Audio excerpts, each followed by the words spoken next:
All right, here we go. We have Santa Rosa's finest in the building. Bands from the Rose. Welcome to Vlad man. TV. Thanks for having me, man. Vlad, man. We on this motherfucker, man. Hey, man, look, coming from the Bay, I always try to look out for the home team. Hell yeah, love, brother. You got me, I got you. That's right.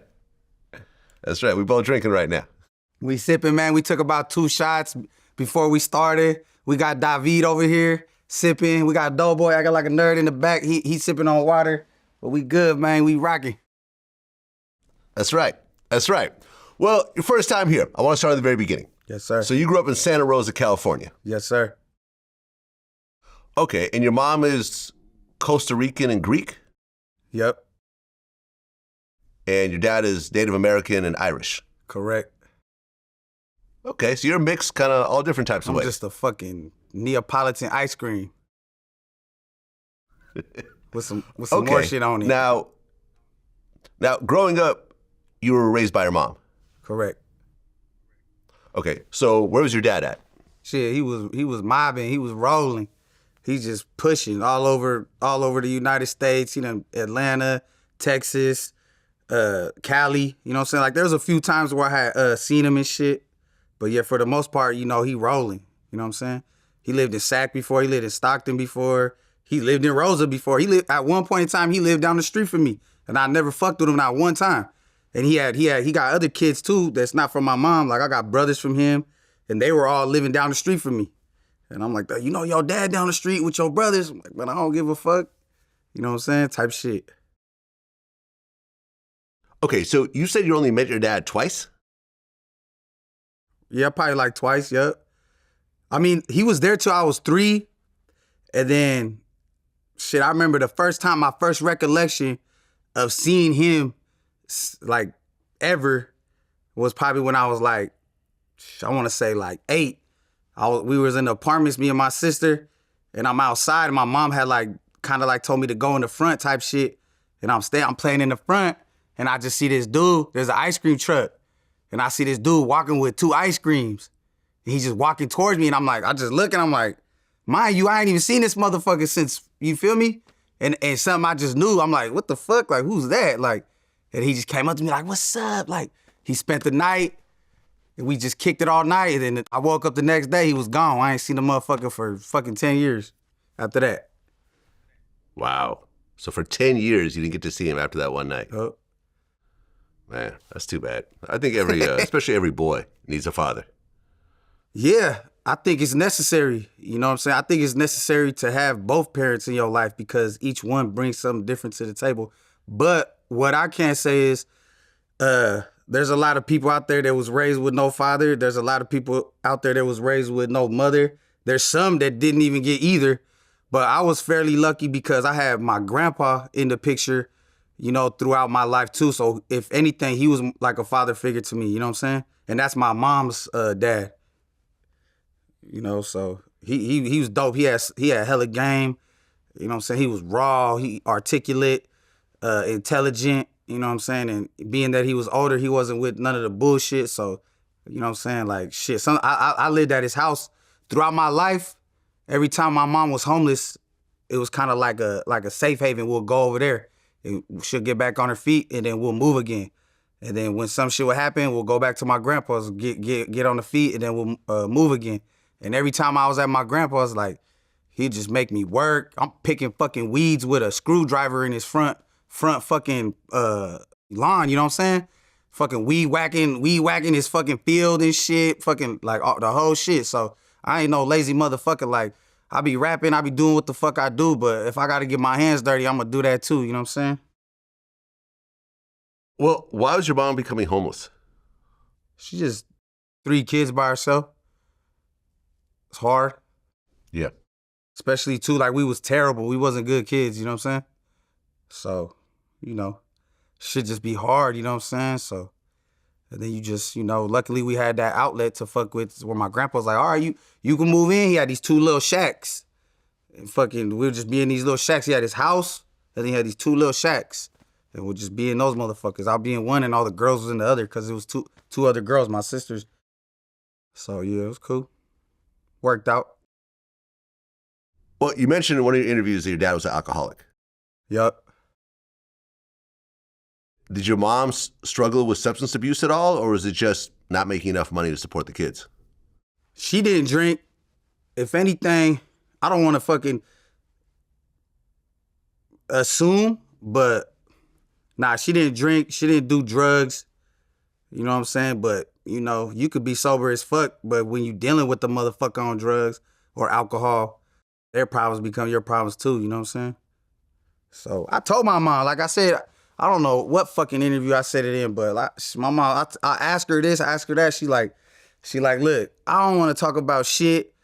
I'm gonna write this motherfucker in a journal, and I'm gonna leave everything for no questions, and I'm gonna read it. I'm gonna write it, and then when you feel me, when it's her time, that journal's gonna be right there. Then that's gonna be the book of life. You feel me?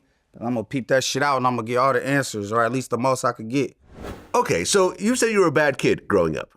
I mean, I wasn't the model, you know what I'm saying, kid, like, you know what I mean? A lot of parents, I was a kid, like, their other parents didn't want their kids hanging out with me. You feel me? Like, I don't want you hanging with him, like. But then my mom looking at it like the other kids, like, I don't want you hanging with him. So, you know what I'm saying? Okay, so you're growing up in Santa Rosa. Correct. Early 2000s. And you said there's a lot of gangs in Santa Rosa. Yep, for sure. Now, the Bay Area, well, doesn't usually have Crips and Bloods. Right. What gangs were in Santa Rosa at that time? Just north and south. That's pretty much it. Okay. Norteños and Sureños. Pretty much. Just the typical shit.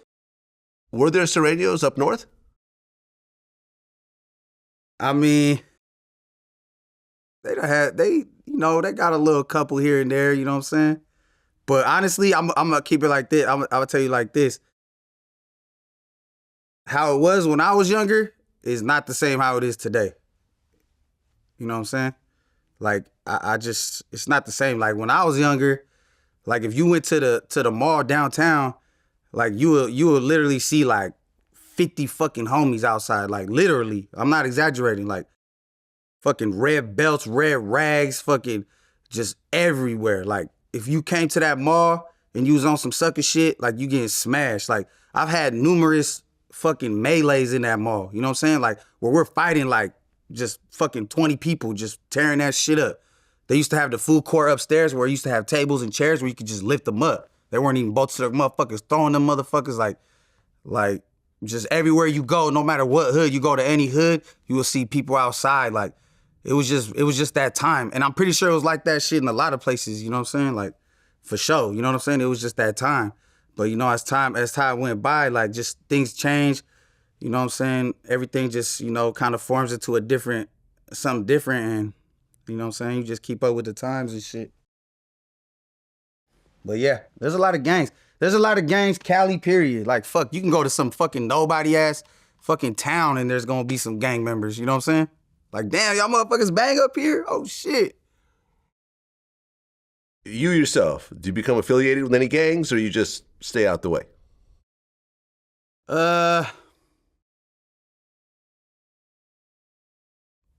No comment. But I throw these foes, man. And I got a gift for you that has a big foe on it. Can you see this? Big foe.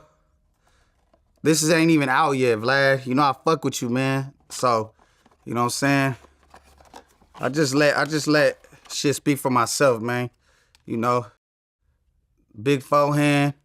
We throw them foes around this motherfucker. If you know, you know. If you don't know, then you ain't supposed to know. You feel me? Okay, fair enough. Fair enough. All right. Well, by the time you get to high school, you actually got kicked out of a bunch of different high schools. Hell yeah. Okay, for what?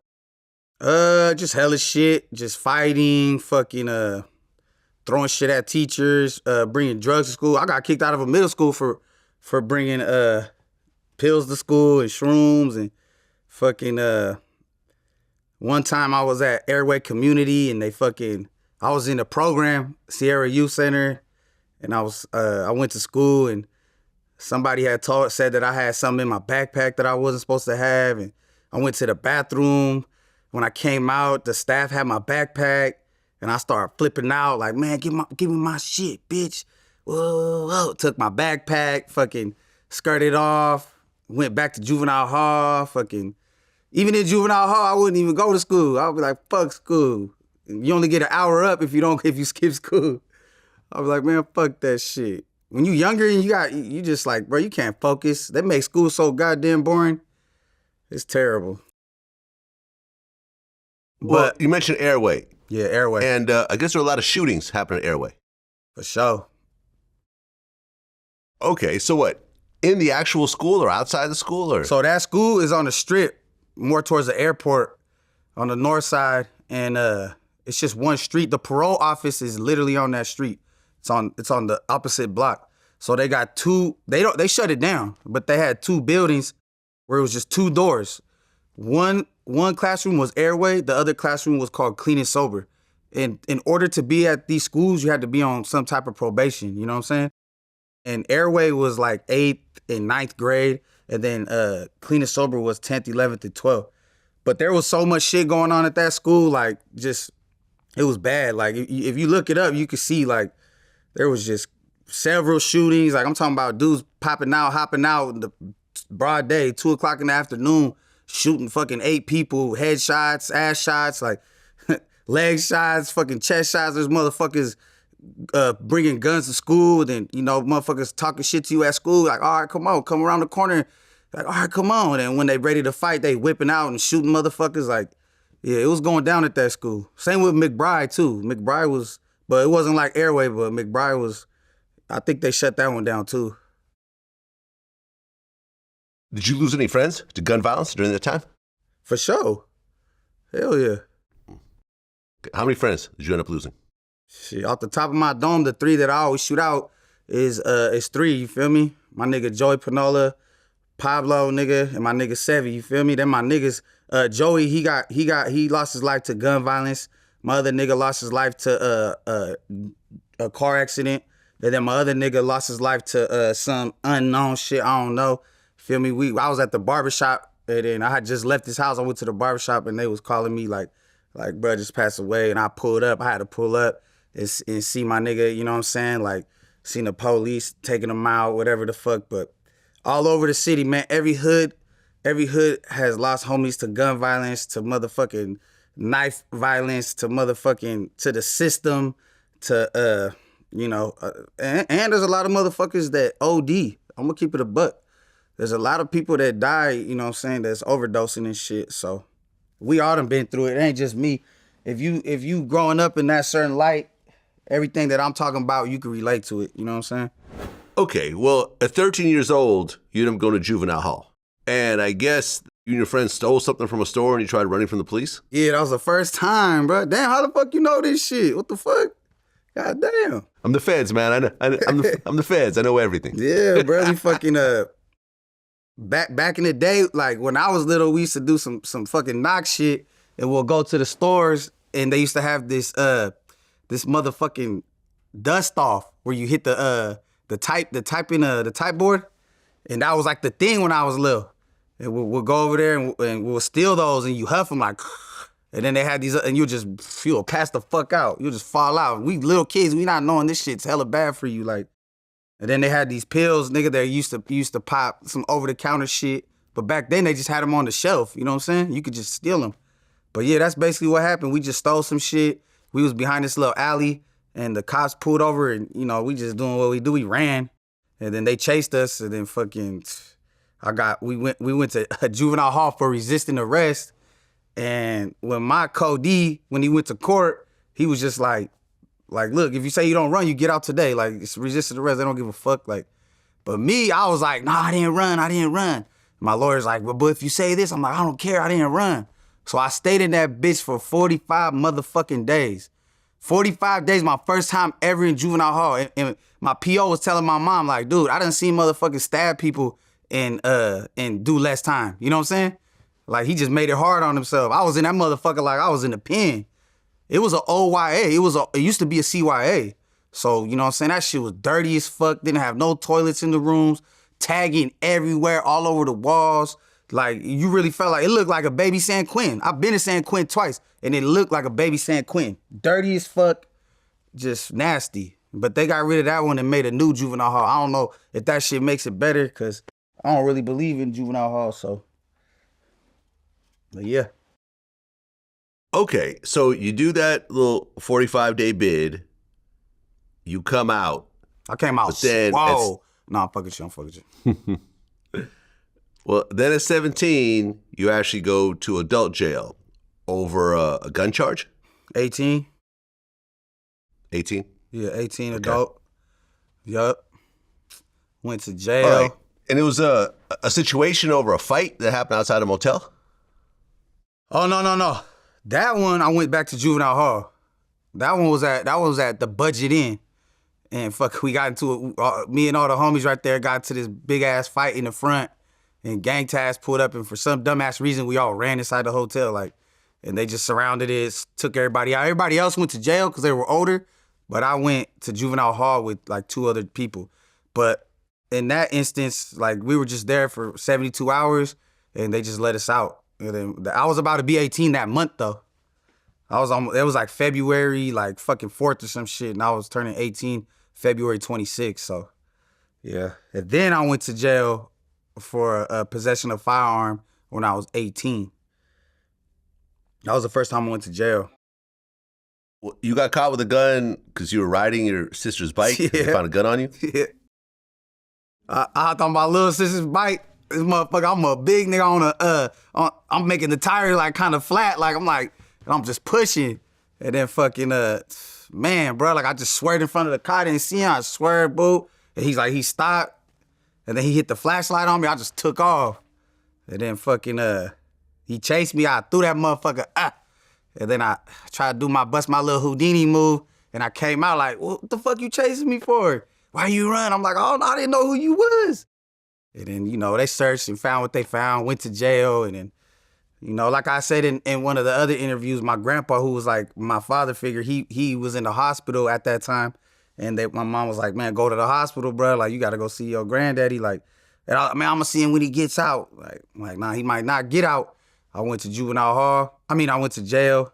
And then the same fucking day, I wrote a letter. And I said, look, I get out on Wednesday. I was only there for like 5 days. I said, I get out on Wednesday. I said, the jail's across the street from the hospital. So I was literally going to get out and walk to see my grandpa. Like, I wrote a letter, boo. I said, I get out Wednesday. Tell my grandpa I'm going to see him Wednesday morning. And then Wednesday morning came, they called my name. I had never been to jail before, so I didn't know their little protocol about getting released. And they was like, man, come to this room. I'm thinking they gonna tell me I'm getting released. And then I went to the room and they was just like, man, one of your family members passed away this morning. And I'm like, what? Like, I'm like, hell nah. Like, they're like, yeah, man, like your family, wanted to tell the jail, because my mom was concerned if I would have like walked over there to the hospital and just found out on my own, then she thinks that I would have flipped out and just did some shit to get back in jail. So she was like, man, tell this nigga. Because then I kind of flipped out in the jail and shit, caused a scene. They didn't release me. They had me stay there like the rest of the day and shit. But it was a fucked up situation, And like I said, like in one of the other interviews, that's what comes with going to jail. Like you said, like losing friends or just not jail, but that lifestyle, like losing friends to gun violence, whatever. Like that's going to happen. Like, you know what I'm saying? Like, but a thing that people don't realize is just getting locked up takes you away from people, you know what I'm saying? And you don't know when somebody else's last day is, You got kids, you got family, you got grandpas, grandmas, aunties, sisters and brothers, man. Motherfuckers who's been locked up, they done lost people, man. Like, it's fucked up. I done seen it happen all the time, man. You know what I'm saying? Where somebody's loved one passes away in jail and they can't do nothing. They in the cell with another dude and nigga, they can't even cry, you know what I'm saying? And, they just lost the most valuable person in their life type shit. So, yeah, man, it's fucked up. But, life is life. Rest in peace to my granddaddy, man. man. I'm sorry. I'm sorry for your loss. Yeah. I was close to my grandfather too, and I remember how much it hurt. Oh man, that shit hurt me. But I got to go to his funeral. I got to see him towards the end. Finding out that I couldn't even see him because I was locked up. I definitely bro, that shit could hurt imagine me. It hurt a lot. That shit hurt me. It hurts me. It still hurts me, bro. I think about the motherfucker every day, bro. Like, it hurts me all the time, bro. I'm like, but anybody that you love, when you lose them, you always think about them. You just, you want to see them again, and that's it. You know what I'm saying? Well, 2012, you're around 21 at this time. Right. You get arrested for attempted murder, great bodily injury, mayhem, and assault with a deadly weapon. Gang enhancement. Yeah, with gang enhancement. What is mayhem? What exactly is a mayhem charge? I haven't heard that before. A mayhem charge is when you deprive somebody of a body part. So a victim in my case lost his eyeball. So he walking around this motherfucker with one eye.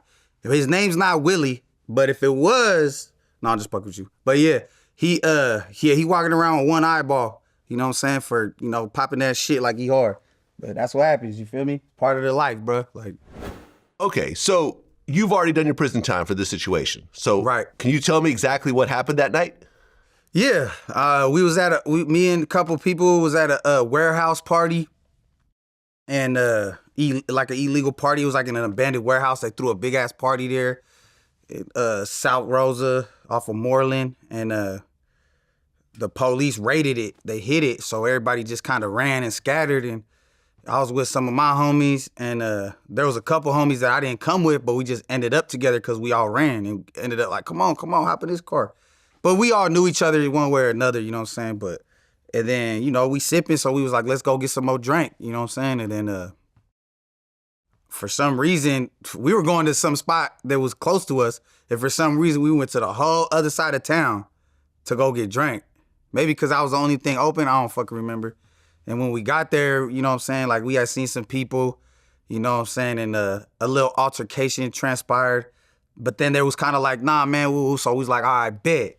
And then a shitload of females came in, like 10 females, ass all out. They shaking that motherfucker. We turned up. We over here, we dancing with them at the cash register. Like, next thing you know, just a whole bunch of cars pull up, you know what I'm saying? And then fucking, it was a whole bunch of, you know what I'm saying, some other dudes. And we, at this point, we was already about to drive off. And then, motherfuckers pulled up. We, you know what I'm saying, like, hold on. It was like two goats smashing heads and shit. And we had a melee at the liquor store / gas station. And, yeah, man, it went down, you know what I'm saying? And people got hurt. And, that's what happened, man. And then fucking, I was in jail on some other shit. I was in jail for a burglary that I had did. And I was doing like 2 months or some shit. And some time had went by. And when I was in jail, they're like, oh, you got to visit. I'm like, the fuck? They taking me down the hallway. I'm walking, and I'm passing booking. And I look at one of the windows. I see one of my partners from my hood. I'm like, and he's looking at me through the window. I'm like, oh, what's up? I'm like, then I keep walking. I see another motherfucker from my hood. And I'm like, and then the lady, the CEO was like, oh, you know them? I'm like, nah. I'm thinking these two dumb motherfuckers did some shit and got locked up. And then I go to the interrogation room. And then when the police come, they got a fucking thing like this thick. He throw it on the table. And as it was going down, that motherfucker opened up. And I seen a still shot of that night, you know what I'm saying, on the camera, you know what I'm saying? And I already knew. I'm like, oh, okay, this is what this is. And I was like, call my mom, like, yo, I'm not coming home in 2 months. It might be a long motherfucking time, but, shit happens, man. And it's in the past. We on to bigger and better things, man. You know what I'm saying? We free. We love freedom. I promote freedom, man. I don't promote being locked up. I promote getting money, man, keeping lanes open, doing good business with good people and having great relationships. You know what I'm saying? So. Okay. Well, you mentioned someone lost their eye. Right. Was that through a shooting or a fight or what happened? He had it was a stabbing. That particular person got stabbed several times and got his skull crushed to where it ruptured his eyeball. It basically made his eyeball into a raisin. And they were like, there's nothing we could do. You know what I'm saying? So they took his eyeball out. That's what happened. Okay. What were the other injuries that happened that night? Stabbings and just stabbings. Okay. You yourself, you ever got stabbed? I've been sliced, not stabbed. Okay. In jail or Nah, outside? never in jail, outside. Okay. Where'd you get sliced? So on my stomach, right here. But so with that particular, I was on house arrest when that happened too, and that was when I was a juvenile. And I used to live in these apartments. When you pull up to the apartments, it's like a roundabout, and I used to live in the first one right here. In my apartments, everybody knew I'll be on my porch. I was always on house arrest, and everybody would come to my house and walk, kick it. And when cars pull up, we could see, so everybody would just dip. You know what I'm saying? And then I had a room where I kept the window open, and I would always bounce out there, go in. But one night, you know what I'm saying, these apartments was popping. Like every night, it's hella people, fucking everybody drinking, everybody getting into fights, like just going down. Like, and then just one night, there was some dudes from out of town, and like we just got into a melee type shit, and it wasn't even like a knife, it was like a box cutter or some shit, and he's swinging that shit around and hit me through my shirt. And just fuck. Oh, and I got stabbed on my hand. Matter of fact, I got sliced on my hand too by some crazy ass drunk bitch. She tried to pull out a knife and stab my partner, and I'm like, hold on, bitch. Like I grabbed her fucking hands and we're fighting, and she fucking yanked it down and hit my whole shit right here. Slipped my whole shit all by white shit everywhere. But yeah, but like as far as like a knife just going into me and a motherfucker twisting that shit like a key lock, nah, it ain't happened to me. Okay, so this situation where the guy lost his eye, there were 9 other people that were part of this case. Yeah, it was about 9. Originally, it was like 5 or 6 that got arrested, and then like over time, they started arresting more. Like originally, it was like 6 people, bam, like all these dudes got arrested for this crime. And then like we were in county jail for a year, and then as that time went by, they just kept kind of catching more people that were involved. One of the dudes that was a victim was he had just been in a murder case, and that's how they even found everything. So like when they looked on the camera, they seen his car, and one of the detectives who works homicide was like, oh, I know that car. So they pulled up to dude's house, and fucking while they pulled up, the dude was outside his car washing it, like cleaning everything out, you know what I'm saying? And then they were like, yo, like we seen you, and he was basically an informant, you know what I'm saying? And then fucking so they had took him to the station, and he had told on everything, and you know what I'm saying, that type of nature. Okay, because a lot of people got time. Some people got as low as 2 years, but some people got 16 years. Yeah. Some people got 16 years. It's funny because the dude who got the most time told. Dumbass. You stupid fuck. Okay, but you yourself, you got 5 years. Yeah. They gave me 10 years with half. Aha. Oh, so it's 10 years, but it's a state case, so you do 50%. Yeah, they gave me half time. Okay, but still here that 10 years, you're 21. Oh, I was fucking... hearing that you're about... Bro, and you know what's fucked up? Is I was in jail fighting this burglary case. Because I hit this burglary with somebody, the dude told on me too. Like, man, some fuck shit. It's a lot of motherfuckers that be telling. But, so I'm in jail. You know, you young, like you get a public defender. We don't got no fucking money for no fucking lawyer. Public defenders don't got your back. When we leave the courtroom, they go out to eat with the DA. You know what I'm saying? They got each other's number. They having Christmas parties together. So, you know what I'm saying? Like, dude was like, man, you got to take this deal. They didn't have shit on me with the burglary. Because what happened with the burglary is I was in somebody's house while the person was hiding under the bed. And they called the police while I was in there. You know what I'm saying? And it's old. It's like I could talk about it too. You know what I'm saying? Like, and I'm not glorifying it either. Like, to all my people watching, man, don't be a bum ass nigga and rob motherfuckers hard earned shit. Don't go to their house and break in there. It's some little kid shit, bro, I did when I was younger, and it's retarded. You know what I'm saying? Like, but I did it. So, but yeah, long story short, they were trying to give me they were saying I took a strike because I was fighting that case while the other one came. You know what I'm saying? And they said that I took a strike. So with this new one, they were giving me another strike. But I was like, nah, I never took a strike. My public friend was like, yeah, man, we took a strike. I'm like, bro, I didn't take no motherfucking strike, bro. And he was like, bro, we took a strike. Like, bro, you got to take this deal. Like, if you don't take it. And I was like, fuck, bro. Like, I'm like, damn, I'm going to have to go do 10 years with 85%. You know what I'm saying? Because I got 2 strikes now. I was like, and, you know, 2 strikes in prison is not easy. You can fuck around and slip up and get banged out. You know what I'm saying? And at that time, it wasn't like, oh, if it's a violent crime, you can only get struck out. Like, you can get struck out for some bullshit. There's motherfuckers doing life because they got caught stealing a fucking deodorant. You know what I'm saying? And then they changed the laws later, and now they out. You know what I'm saying? But yeah, bro. So I was like, man, I talked to my moms about it. My mom's like, she was like, man, you know, if that's what they gonna give you, like, fuck it, like, just rock that shit out. And I'm like, man, fuck it then. And then I took that shit. So I took the deal, 10 years, 2 strikes, 85%. And then I went to court, and then I just got cold feet. I was like, man, fuck that. Not even cold feet. I just knew. I was like, man, fuck that. I told the judge, I spoke out like, she's like, well, I'm like, man, I didn't take no motherfucking strike. I didn't say motherfucking, but I was like, but judge, I didn't take no strike. And then they were telling me to be quiet, like, nah, man, nah, nigga, I didn't take no strike. The judge like, man, hold on, we gotta look into this. Come back in a week. Man, I come back, my attorney's like, damn, you're right. You didn't take no strike. You get halftime now. Like, imagine that. I would have been sitting in that bitch with fucking 85% with 2 fake ass strikes. Shit crazy, Vlad. So now you're in prison. You end up doing 5 years. Right. What do you think was the craziest thing that you encountered while in prison? Death.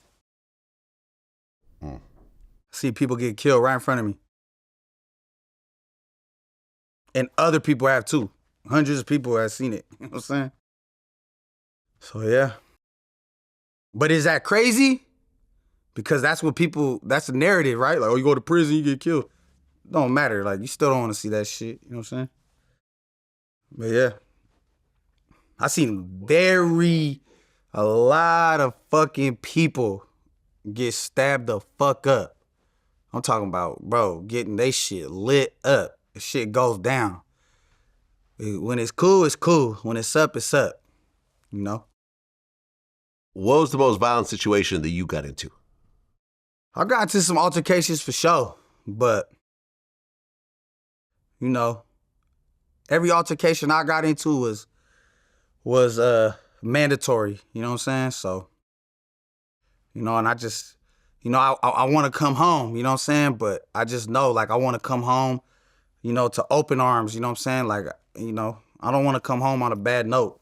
So I just did what I had to do in every situation, and, you know, I flew a straight line, man. I fucking worked out. I became a savage, you know what I'm saying? And I stayed out the motherfucking way and made it home to my family, you know what I'm saying?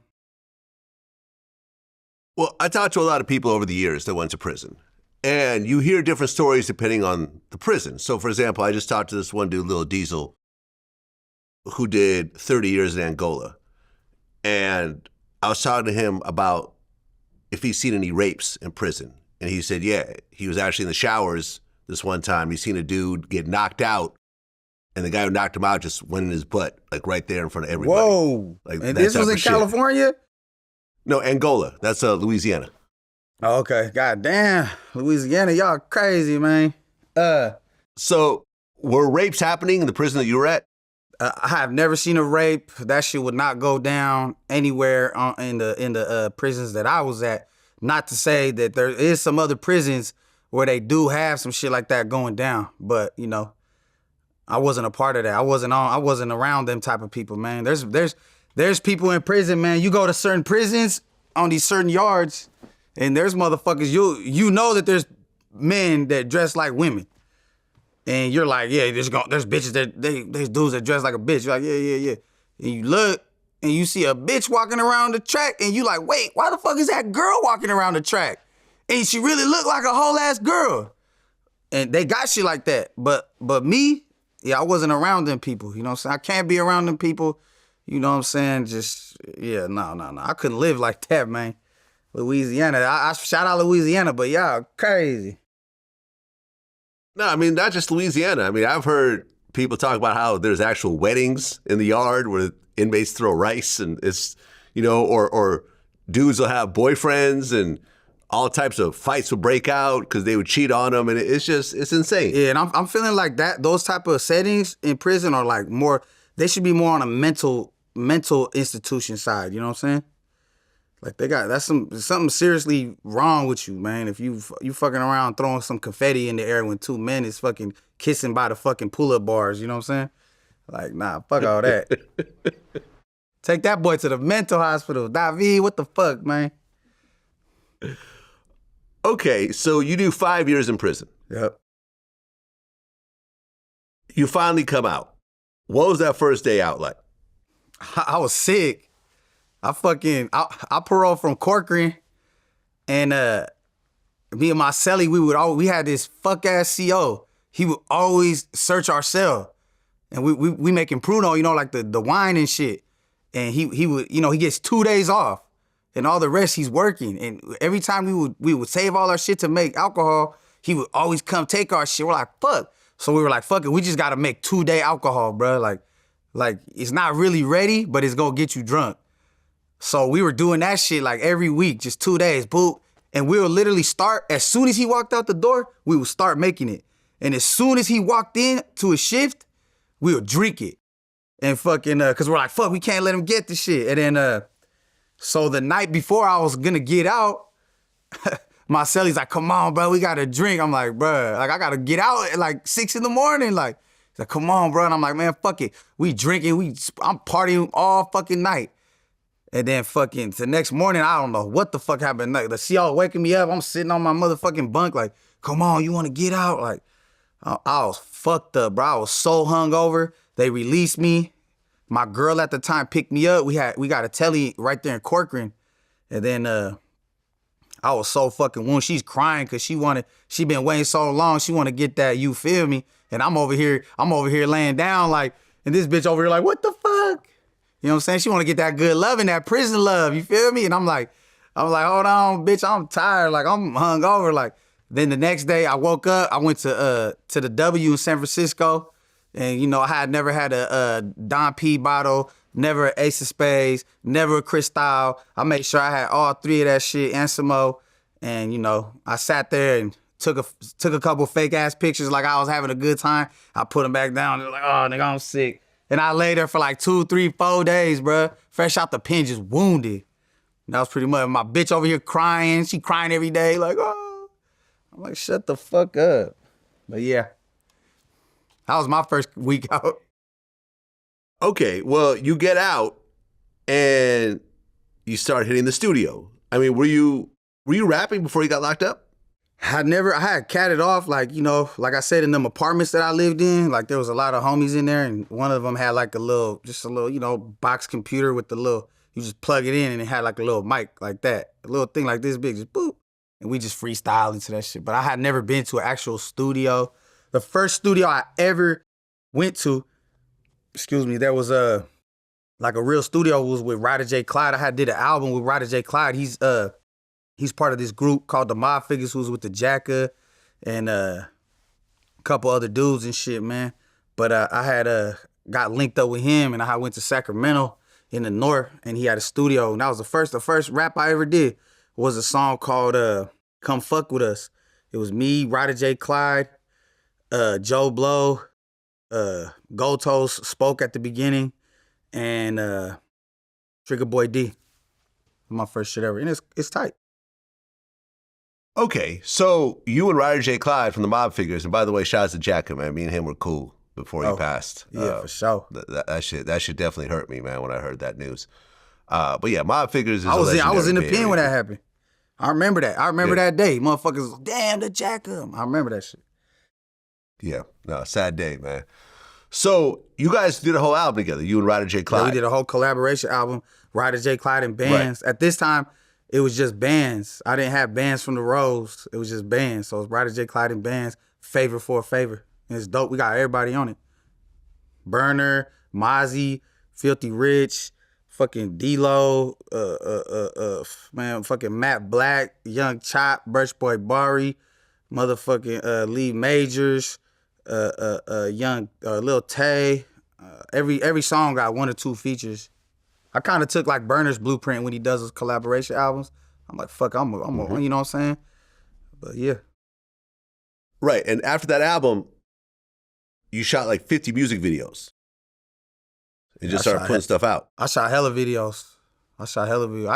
I went back to prison and shot 10 videos with Shimo. Shout out my brother Shimo, man. I shot like 10 videos with Shimo. So when I had to go do it like another year, I just try to have one for every month, but tried, you know what I'm saying?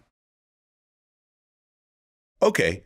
And at one point, you hooked up with CML Lavish D, who I've interviewed before. For sure. Shout out to Lav, man. Yep. You guys put out Politic and the Mobbin'. Right. Yeah, we did an album.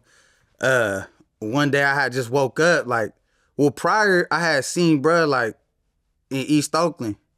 And I was fucking with my boy, Birch Boy Bari, matter of fact. And my boy Mad Hatter, NCM Mad Hatter, but he was locked up at the time. Shout out my brother, NCM Mad Hatter. That's my brother. Like a motherfucker, man. I love you, bro. And I had pulled up over there. And I had a show in Oakland that night too. And Shoreline Mafia was performing. That's when I met OGZ and shit. But I had seen bruh, we backing up like, whoop. And my brother's like, hold on, who the fuck is that? Like, that's that motherfucker Lav. Like, and then we backed up. We stopped like, boo. My boy's like, Lav. He's like, he looking at the car like, hey, he's like, man, come over here, bruh. He came into the car like, what's up? He's like, man, you need to fuck with my nigga Bands. Like, he the hardest motherfucker, hardest North Day out. Like, you feel me? That's how I started. And then, we exchanged numbers, but we never really tapped in. You know how that be. Like, oh, yeah. You just keep it pushing. And I seen him over here. Then I see him over there. Then I see him over there. I see him down there. And then I ended up doing before I went back to the pen with them 10 videos with Shimo, he ended up blessing me with a video and a song. I shot that boot, went to the pen, got out, and then just, time took its course. And one day I woke up and they was like, man, you see what bruh posted? I'm like, what? He's like, he said he gonna do an album with you. Like, Gold Toes gonna get behind it. He gonna, quarterback the whole shit. Gold Toes flew me out to Texas. And we did the album in 4 days, 4-hour sessions. Knocked that shit out. Well, Lavish D got a lot of beef. Yeah. Particularly with Mozzie. Right. The two of them have been going back and forth forever. And but you were cool with Mozzie. Mozzie was on some of your first projects. Yeah, Mozzie was on my first project. So, did you feel like doing stuff with Lavish D, you get kind of caught up in his beef or not really? It could happen. And, that's a lot of today's politics where it's like a lot of people on one side, if you fuck with somebody, they don't want to fuck with you. And then on another side, if you fuck with them, they don't want you fucking with them other people that they don't fuck with. You know what I'm saying? So it gets tricky, but like I always look at it like this, bro. Like I've lived my life how I've been living it. And I've already made certain friendships with certain people before any of these dudes ever became relevant in my life. You know what I'm saying? And down the road, what could happen is this dude adopts this beef, this dude was like, wait a second, shit starts overlapping. Like I fuck with you, but you don't fuck with them, but I've been fucking with them, but I fuck with you. So for me personally, I kind of fall back and I, you know what I'm saying? And I don't try to, you know what I'm saying? Like, when I got a song called Pick a Side. And nigga, when I'm talking about pick a side, I'm talking about picking my side. You feel me? And if you fuck with me, then nigga, you can fuck with me. And if you don't want to fuck with me because I talk to this person or I talk to that person, by all means, brother, we don't got to fuck with each other. Just always don't disrespect me. Don't have my name in your mouth saying some other shit that ain't going on. And nigga, we could be cordial. You feel me? That's how I come with it. You know what I'm saying? Because there's always going to be some shit, man. And, like, there's a lot of people that I fuck with that don't fuck with these people. There's a lot of people that I fuck with that don't fuck with them. And it's just, the shit's just, it turns into a big sloppy-ass fucking web, bro. And it's just like, I don't want to personally get involved in that shit. You know what I'm saying? But much love to everybody, man, that's just trying to get to the bag, man. Trying to be there. You know what I'm saying? Well, you and Lefty Gunplay, who I had on my show recently, the two of you had some back and forth. Right. What did it start over? Let's see. It really didn't, man, honestly, bro, like, there really ain't nothing going on. Like, the thing is this, like, I'm chilling. Look, here's the thing. Up north in the Bay, and in Sac and in Stockton, and we been just doing our thing. We never worried about what nobody's doing in LA.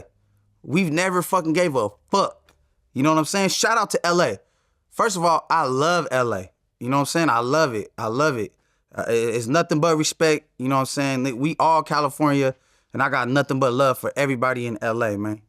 But what I'm trying to say is we've been up north and we've been doing our own thing, running around, and we've been having a good time and we've been having it our way. You know what I'm saying? Then out the blue, we got this dude that just comes and he kind of boosted his trajectory off of dissing the people up north. Cause we was never talking about the dude. You know what I'm saying? Like he was just everywhere. Like, man, fuck this, fuck that, fuck this, fuck that. Bro, I've been rapping, like you said, I got out 2015, 16. That's when I dropped my first shit. Have I ever dissed anybody? No. Have I ever hopped online, dissed anybody? No. That's not in my character. I'm not the type of motherfucker that runs around dissing people. You know what I'm saying? So I was just basically watching it and, I'm just letting it happen. Like, like this dude's just dissing this and this and this. And he's going viral every fucking week. Lefty said this, Lefty said that. Like, one day, enough was enough. So I went to No Jumper, you know what I'm saying? And Adam was kind of like, dancing around it. And you know what I'm saying? I'm just like, man, let's call a spade, bro. Like, you know what I'm saying? And I just started popping my shit. And that was that, you know what I'm saying? And then he had mentioned my name in the song, and I said at the interview, I said, bro, I wish a motherfucker would diss me. Like, I wish you would diss me. And he dissed me. And that's what happened. So, yeah, so the motherfucker made the dumbest motherfucking decision in his life and dissed me. So I hit that motherfucker with that shit, and that's that. And nigga, if you say something about me again, nigga, it's gonna get worse. Like, that's it. You feel me? Like, you keep poking at me or poking, nigga, it's gonna, you feel me, nigga? We not just gonna sit here and, I'm talking about, nigga, this is what are we doing? Is this motherfucking entertainment? Because I haven't seen you in person. Like we could just be quiet until you see me. Or do you want to fucking entertain? And do you want to fucking, go viral? Do you want to get some clout? Because if you want to do that, fuck it, we could do that too. And that's what happened. You know what I'm saying? But mind you, I've never dissed nobody else. I've never dissed his faction. I've never dissed anything but directly to him. Then I had a whole bunch of people crying because I said something about his mama. Like, bro, you took it too far. You diss his mama. Nigga, I don't give a fuck. Fuck you and your mama. Nigga, I don't give a fuck, nigga. If you diss me and you say you gonna put me on a shirt, how you think that's gonna make my mom feel? When some niggas out there saying he gonna kill me. Nigga, you think my mom wanna hear that? That's not disrespectful for her? Okay, nigga, fuck you and everything you stand for. That's it. You know what I'm saying? That's how I came about it. And Well, he said he'd put you on a shirt. Correct. Which basically means that you'll be dead. Right. And he also said that you wouldn't come to LA. Right. But you actually filmed the diss video in Lefty's neighborhood? Correct. They had a great time doing it. And like, I seen on like comments too, bro. Like, it's crazy, bro. Like, motherfuckers just can't accept the facts. Like, excuse me. Like, I see motherfuckers like, bro, you can look at the sky. It looks like it's fucking 5 a.m. And you can look at it, look like, I'm like, bro, like, if you know me, I like to sleep. Like, we got here at 4 a.m. I'm tired than a motherfucker right now. I like to sleep 8, 9, 10 hours. You feel me? So when that day we had drove down and we got a hotel. It was a nice ass hotel, like Baldwin Park. And we woke up. I stayed in till like, we got the extended, like, hey, checkouts at 12. Like, man, we need to stay till 2. We still trying to relax. The light bulb that I got this motherfucker smoking some tweak on, I got that from the motherfucking Baldwin Park Hotel. Like, I didn't go down there with a master plan. I just do this shit. We just cut. When I was down there, I got a dude who I put a white t-shirt. I went to about 8 liquor stores around that motherfucker all day. From 2 o'clock to like 3, trying to find an LA hat. You feel me? Like, I need a fucking LA hat. I went, got a white shirt, bought some markers, fucking drew some shit on the shirt, found a fucking LA hat, went to the gas station, got some gloves. Like, the whole shit happened in there. Everything is courtesy of Baldwin Park. Baldwin Park helped me produce that motherfucker. You feel me? And then in the light bulb, I was coming down the elevator and I just looked up and I see the light bulb. I unscrewed that motherfucker. Woo, woo, woo. And that's a historical light bulb, man. That shit's going down on the motherfucking, in the history rapper fame, you feel me? People want to buy that light bulb on eBay right now for $200. Okay, I just want to say this because rap beef, when it's just kept on records, is fine. You know, this is how hip hop started. Rappers have always beefed with each other. Right. Who's better, you know, who got more money, whatever, that's cool. But when you talk about doing things like dissing people and then filming videos in their neighborhood, I have to talk about a situation that I'm a little bit close to because I've interviewed both people. Right. Is the whole Kafani Filthy Rich situation. You know about this? Right. Kafani and Filthy Rich were going back and forth. Filthy Rich had posted some pictures and said that Kafani's gay or whatever else. So Kafani took it upon himself to go to Filthy Rich's neighborhood and film a diss video in his neighborhood. Correct.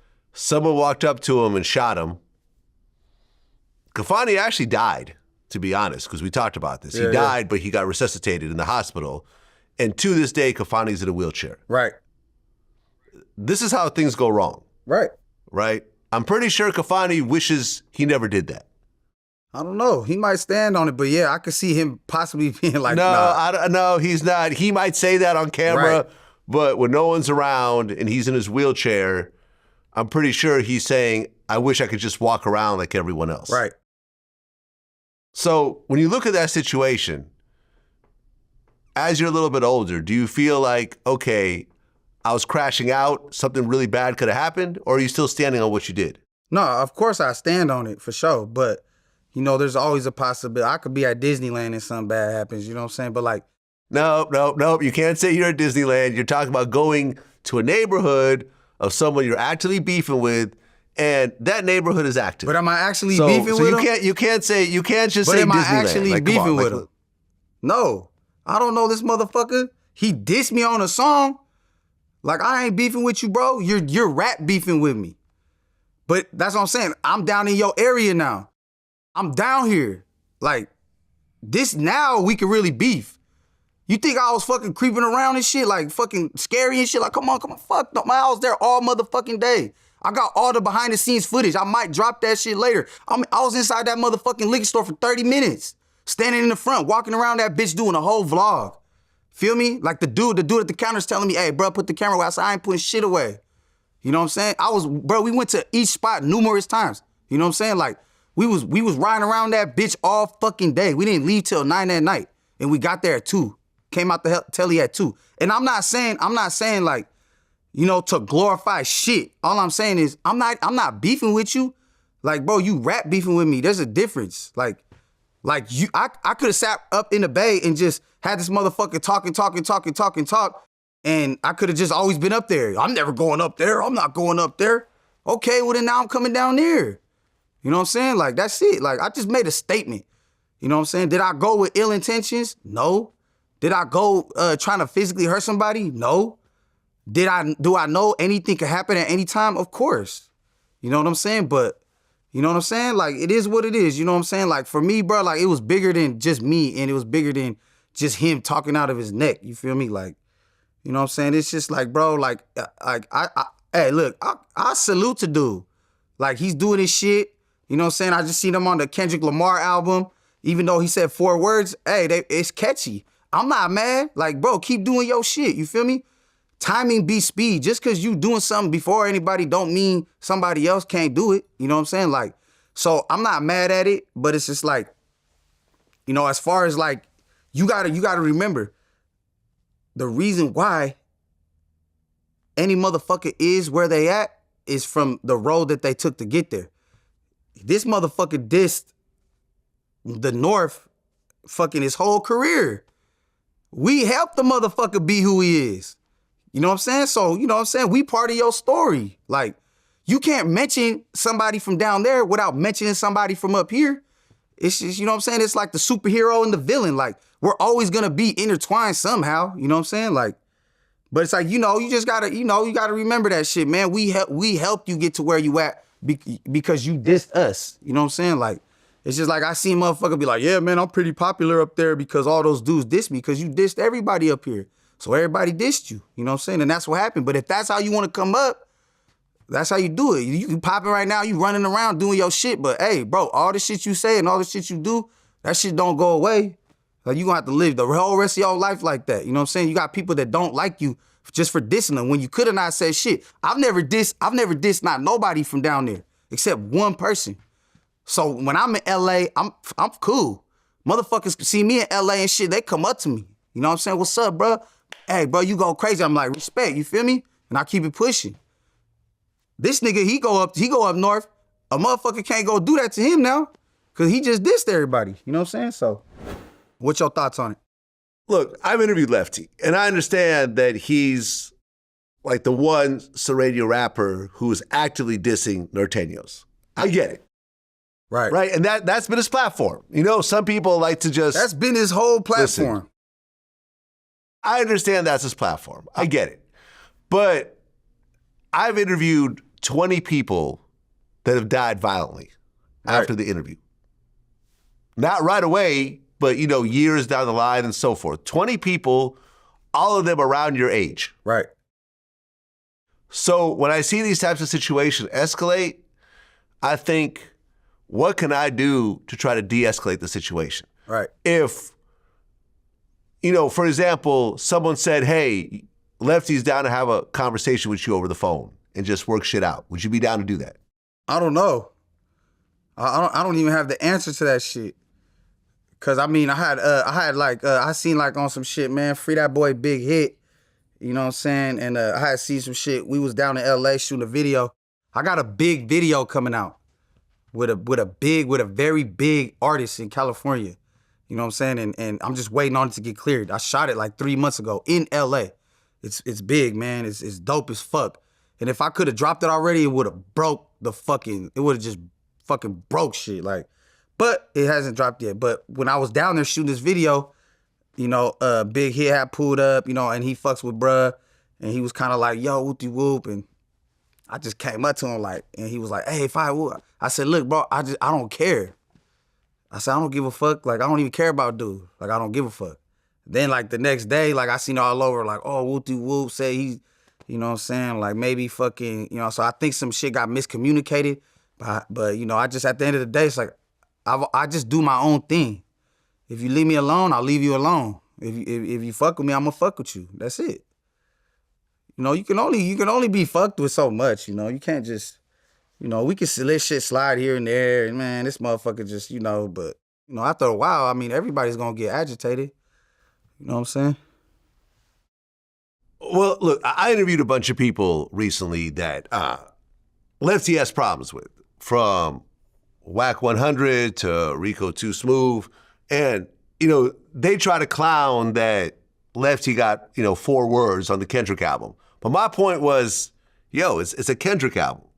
And, you know, if Kendrick approached you and said, hey, I want to feature, but I only want you to say 4 words, who would really turn that down? Yeah, bro, that's why I say, like, I'm not gonna knock him. Like, bro, I give respect where respect is due. You know what I'm saying? Like, you just gotta remember, like, they got whoever got problems with whoever, they're gonna have one, you know, they're gonna be one-sided. If fucking somebody's homie had 4 words on the Kendrick album, they're gonna be promoting that bitch everywhere. Like, bro, my boy's on the Kendrick album. Like, you can look at it in a different way. Like, man, this song goes so crazy, I only said 4 words. You know what I'm saying? Like, you know what I'm saying? So, bro, I'm not knocking nobody for what they do, bro. Like, you know, as a man, like, you know, we come with respect, you know what I'm saying? But how am I supposed to respect you, bro, when all you doing is talking out your neck? I can't. But, like, your accolades, you know, like all the motion that you get in, you know what I'm saying? I'm not knocking it. I'm not sitting here making excuses for anything that anybody does. Like, there's a whole bunch of people that I don't fuck with. They're so-called enemies, and I see what they're doing, and I'm like, okay, he's doing his shit. I respect it, you know what I'm saying? Like, it is what it is. Like, I'm not gonna sit here and lie to myself, bro. The truth is the truth is the truth. You feel me? Like, it is what it is, bro. You know what I'm saying? But, like, that doesn't deter me. And if anything, it motivates me. Like I said, like, one way or another, we're all intertwined. Like, you talk about Crips, somebody's gonna bring up a Blood. You know what I'm saying? You talk about fucking Norte, somebody gonna bring up a Southsider. Like, you know, so if one motherfucker's going crazy, then in a way, it kind of helps everybody else out. If nobody was popping, what the fuck, you know what I'm saying? On either side, like, know what I'm saying? So, we got, man, bro, with this music shit, you could be here today, gone tomorrow. You could be here forever, or you could never even show up, bro. Like, you know what I'm saying? So we still got time, man, to do what we do. And it's just like my brother Gotos tells me, man, like when you doing this music shit, bro, the main shit you want to do is have fun with it. You know what I'm saying? Because you don't want to sit here and put your all into this shit and expect a certain outcome. And then when you don't get it, you feel like a failure. You know what I'm saying? Like, damn, man, this shit didn't go my way. So I have fun with this shit. You know what I'm saying? And I just have fun with it. I'm going to do this shit regardless because I like doing it. You know what I'm saying? Well, you said this yourself. You said that some of your favorite rappers that had rap beef, they're not alive anymore. Correct. Whereas the ones that have kind of avoided it are still around and still striving. Correct. So, considering that you realize that already, does that really alter your way of looking at the beef? Because these things escalate very quickly. You know how it is. No, but that's what I'm saying. That's my point, is I've never dissed nobody. There's people who diss people in every song. I've never dissed nobody, bro, until this one time. There's always a cause for an occasion. You know what I'm saying? Like, this was one of them times, bro. Like, I didn't, you know what I'm saying? I'm like, bro, like, if you want to diss me, bro, like, I'm going, you feel me? So I'm not one of these people that just make, because, bro, I could literally make a diss song every week and be popping. Literally. You think that's the only diss song I could do that's tight? Like, come on, bro, I can fucking diss the fuck. I'm a professional shit talker. You feel me? Like, I could talk shit, I'll pop my shit, I'll make a motherfucker cry. So I'm like, I could just, you feel me? I could go crazy, like, but it's not me. I don't need to. It's corny. It's corny when you keep dissing people like, damn, bro, the only fucking music you make is just diss songs. That's the only reason why you relevant. You know what I'm saying? So, but to each his own. Well, for example, I had Lazy Boy on my show recently. And he said he would never do a song with a gang-related Latino rapper from Southern California. But you personally, you've never collaborated with Southern California Latino rappers? Like gang-related ones? Nah. That would never happen. I'll never do that. Do you feel the same way or no? No. Because I would do a song with a Latino Crip or a Latino Blood. You know what I'm saying? What about a Sereno? I don't know. I can't right now, no. But, you know what I'm saying? Like me, like I'm not opposed to anything that's not wrong. If in the future one day it becomes something that's right, that's okay, like, look, bro, this is completely fine to do, then why not? But if it's something that's gonna rub people the wrong way, I don't want to do that. I don't want to rub my people the wrong way. I don't want to shit where I eat. You know what I'm saying? There's so much shit going on. I could do some shit and go viral than a motherfucker. And then in a week, I'm not shit. But then forever, I'm that one dude who did that. You know what I'm saying? So it's like, I'd rather just play the background. And whatever's supposed to happen is going to happen. You feel me? But I mean, there's been these little tug of wars like where it looked like some shit was going this way. It looked like some shit was going that way. Hey, man, I'm just here spectating. You feel me? Well, when you look at, for example, the whole Norteño Sereno thing, there's a truce in prison right now, but in the street, not so much. I don't even consider it a truce. I don't even consider it a truce. I consider it just, like a ceasefire type of ordeal. Like, you know what I mean? It ain't which is a truce in its own way. A ceasefire is a truce. I feel like a truce is more like coming together type shit. Like, look, we're on the understanding to be together. Maybe I'm wrong. I don't know. But yeah, it's similar for sure. For example, you look at L.A. L.A. in the 90s, Crips and Bloods could not work together on any level. Right. Right? You can't be in the studio with DJ Quick if you're a Crip. That's just impossible. Right. But you fast forward 2024, you had people like YG and Nipsey Hussle made it a point to try to get over that. They actually started doing songs together, music videos together. I remember I interviewed Big U, who really tried to architect this whole thing, and he was saying how they're very careful when doing music videos to make sure no one's name was crossed out in the background, if they were filming in certain locations. And look, in 2024, Crips and Bloods in California, in LA especially, it doesn't really matter. Yeah. I mean, yeah, unless you have a personal beef with someone, yeah. But in general, Crips and Bloods do music constantly. But Norteños and Sureños are still on this, I can't record with you, there's still a problem. You know, the answer you gave me is consistent with the answers I get from most Northern Latino rappers. Do you think at some point that everyone can get over this and say, look, we understand that there's politics and there's a history, but there's a lot of money to be made here, and by us coming together, we could all benefit? For sure, 100%. I agree. I know that, I mean, bro, we're more powerful together for sure. Like, you know what I'm saying? There's so many fucking people on this side and on that side that's separated, you know what I'm saying? And, you know, obviously together we provide each other with more options and more outlets and everything. But, you know, it's not up to me. That's why I say, like, you know what I'm saying? Like, me, I just gotta go with the flow, you know what I'm saying? And not disrespect anybody. Like, I'm big on not disrespecting my people, like, you know, and not shitting where I eat, like I said, you know what I'm saying? Like, I don't, just for, you know, when the time comes, if it's supposed to happen, it's gonna happen. If I'm alive to see it, I'll be here, you know what I'm saying? And, you know, I'm always open to everything because me, like, I like keeping lanes open. I like building bridges, and I want to make it, you know what I'm saying? I want to make it. I want to be successful, you know what I'm saying? And in order to be successful, man, like, the more bridges that you got that takes you somewhere, man, is the better option versus just excluding yourself to one certain area, you know what I'm saying, in one demographic, you know? So, I mean, like I said, it's out of my pay raise, but, you know, if I'm around when it happens, you know what I'm saying, I'll for sure be around, you know what I'm saying?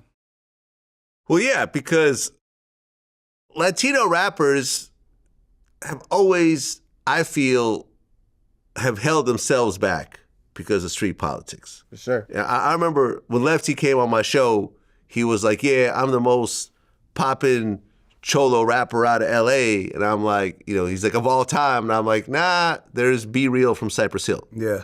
Right? Who's from Southgate. I don't think any Latino rapper has made it as far as I have. I don't think so. I don't think there'll ever be another Latino rapper that has done. But I hope there will be, but I mean, now, you have some big Latino rappers. Hold on. Who? Latino in LA? rappers? In LA? I'm talking about LA. Be Real.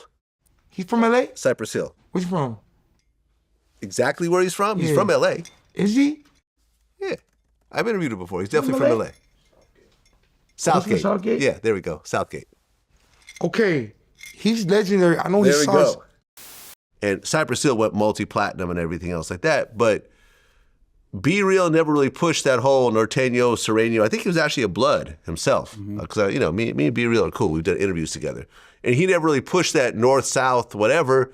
And because of that, he was able to go global, worldwide. And Cypress Hill is like a staple in hip-hop. For sure. You see what I'm saying? They're But I legends. feel like you got other dudes out there, like the Lil Robs of the world and so forth.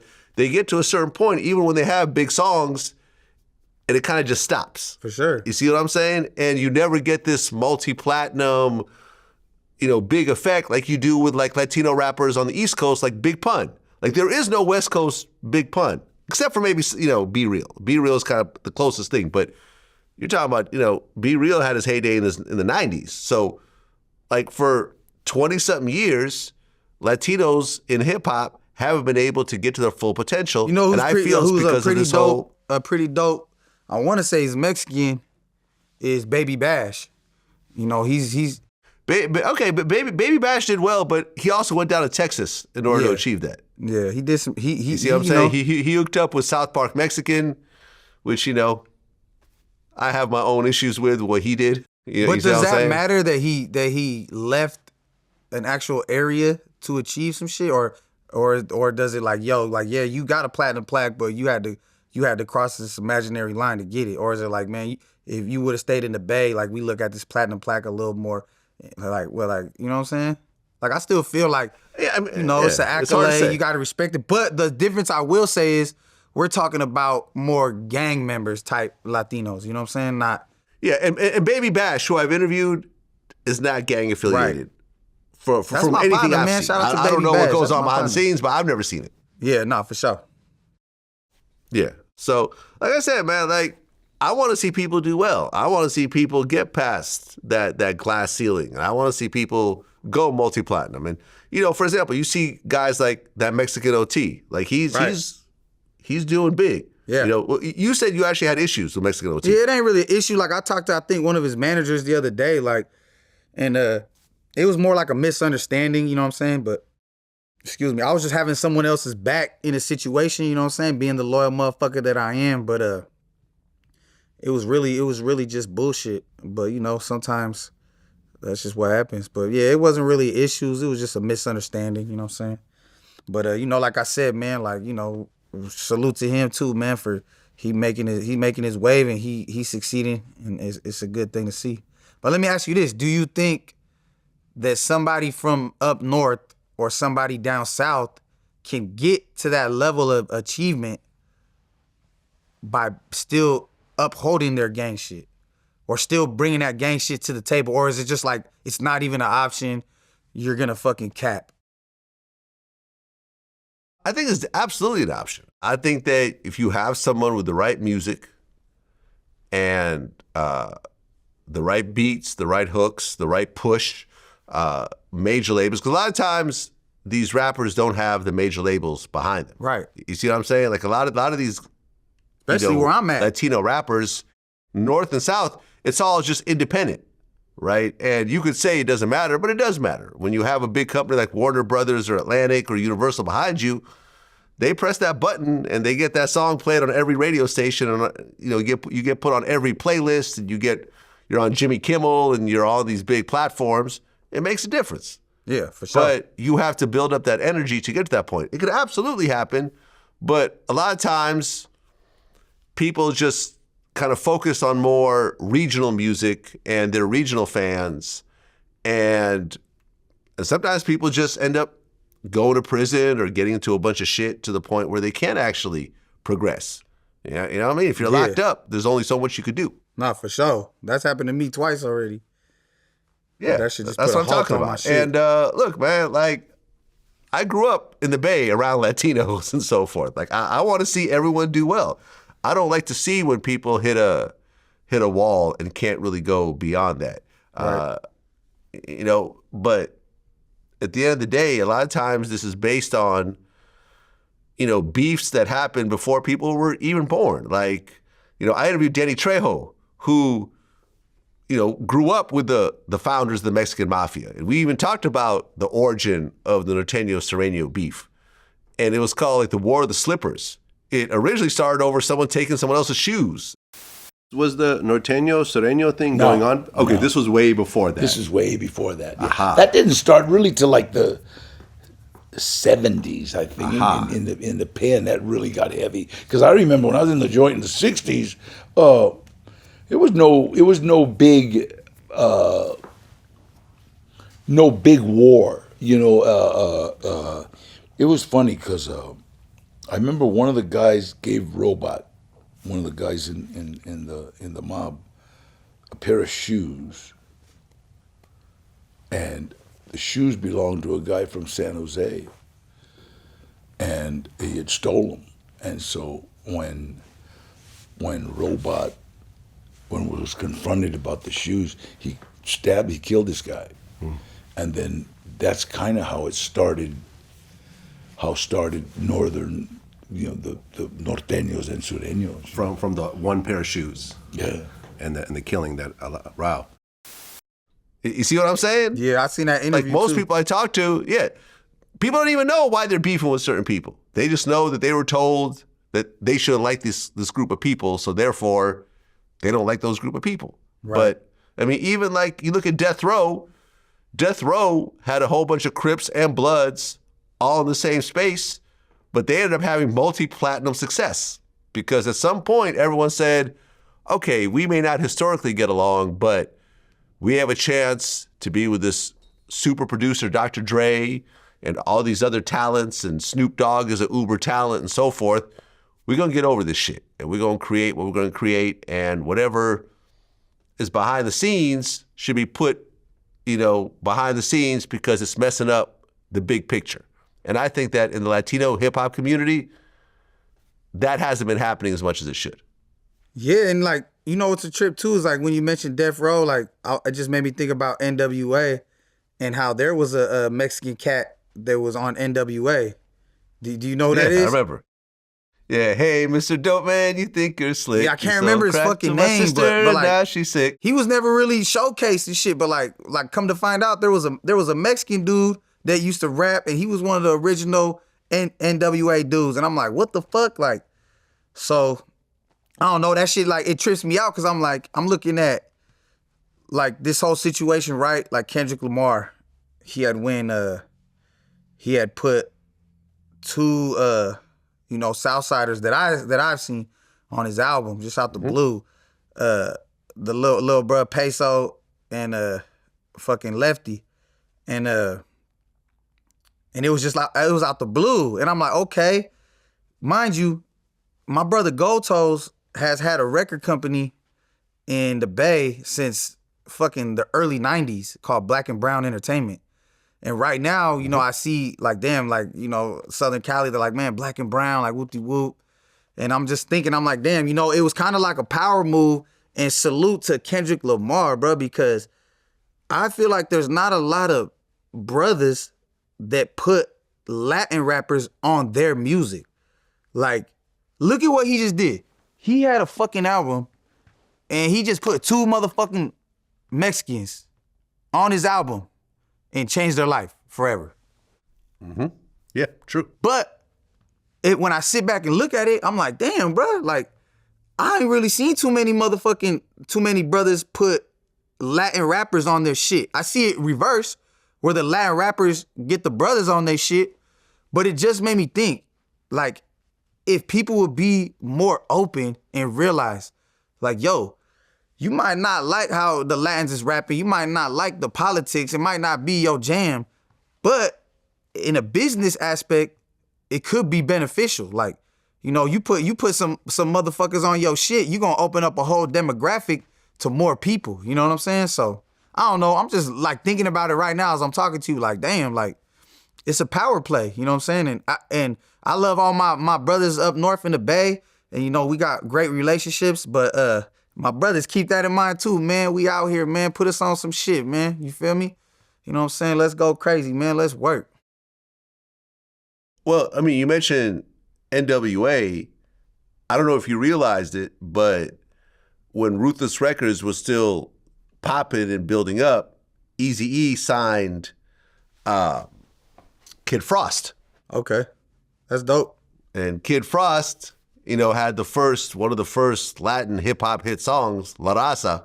Okay. And, that album had like Rick James on it. Kid Frost is from fucking a little town right by Rosa, from Windsor. What do you mean? Kid Frost is from Windsor, California, a little town. Oh, really? Right next to Santa Rosa. Really? Yeah. But he grew up in LA though? I think it was like back and forth. But I know, like, you know what I'm saying? Like, everybody, like, back home, like, they all know. Like if you look up on Google, I'm pretty sure it says he's from Windsor. Like. Hey, man, listen, I don't doubt it. But what I'm saying is you have one of the most prominent black hip-hop CEOs, right. Eazy-E, put on a Mexican rapper. Right. And, pushed a hit song from that project. And, Kid Frost is considered like really the OG of, Mexican hip hop. Right. I think. You'd be hard pressed to find anyone before him that really had that type of success. Right. So, yeah, man, it happens. It happens. So, at the end of the day, man, like I feel, yeah, the rap beef is cool. And yeah, everyone gets excited and so forth. And look, when you're at a Kendrick Drake level, yeah, like a lot could happen. There's a lot of energy, but no one's dying over the Kendrick and Drake beef. Whereas you get down into the trenches, people are losing their life, man. People are getting shot, people are going to prison, people are losing a lot. And at the end of the day, no one's really benefiting to the point where no one's going multi-platinum, no one's going platinum, no one's doing international tours. People are just staying local. And at the end of the day, look, I mean, it's cool if you can make a living, period, out of this shit. I understand. But a lot of these guys are not really reaching their full potential because they're being held back by gang politics, regional politics, and so forth. So, All I'm saying is just think about it as you leave this interview. No, I for sure hear you. I for sure hear you. You know, I'm always looking from the outside looking in. You know what I'm saying? Like, sometimes you got to take a step back and look at the whole situation. But it's like I said, man, like, you know, it's above my pay grade. You feel me? So it's like, you know, I just go with the flow, man. And, you know, I try not to disrespect anyone where I'm at. And, you know, if, like I said, when the time comes, if that's something that's going on, then, you know, shit, I'll be right there, you know what I'm saying? And if it's not, then I'm not going to be there, you know what I'm saying? Well, that's what it is, man. Bands from the Rose, congratulations on getting this far, because it's not easy. For every one of you, there's 1,000 people that are in their bedrooms uploading videos to YouTube and SoundCloud and trying to get their followers up and everything else like that. The fact that you're actually making money, you got songs that are reacting, you got people that are paying attention, man. Salute to you, especially considering the life that you went through and how hard you had it. Because I'm sure everyone around you is not in the same space that you're in. Nah. And I just want you to understand that you're in a special position, you're in a privileged position, and you could trick yourself out of that position very quickly. You know, so I want you to do well, man, and I wish you all the best. I appreciate you, bro. Thank you for having me. Before I hop off this mic, man, shout out to my daughter, man, baby Malia. She 10 months old. I got another daughter coming on the way, due in May. Shout out to NOR, man. They been fucking with me tough. Shout out to ZOR, Zoned Out. They been fucking with me tough. Shout out my brother Gold Toes. Shout out to Shimo, man. Shout out all the homies. Thank you for having me. Shout out my brother Nano, he in the other room. And before I let you go, you actually want to introduce somebody real quick. Yeah, man. I want to give a shout out to my brother Doe from the Rose, man. Doe boy, phone member, you feel me? And then before I get off this shit, let's take one more shot. Laugh. You feel me? Yeah. One more shot for good luck, man. Pull up. We just got this cheap ass motherfucking tequila, bro, at the motherfucking at George's liquor store, you feel me? Man, salute to all the success. You feel me? Much love, foes. That's what it is, man. Until next time. Peace.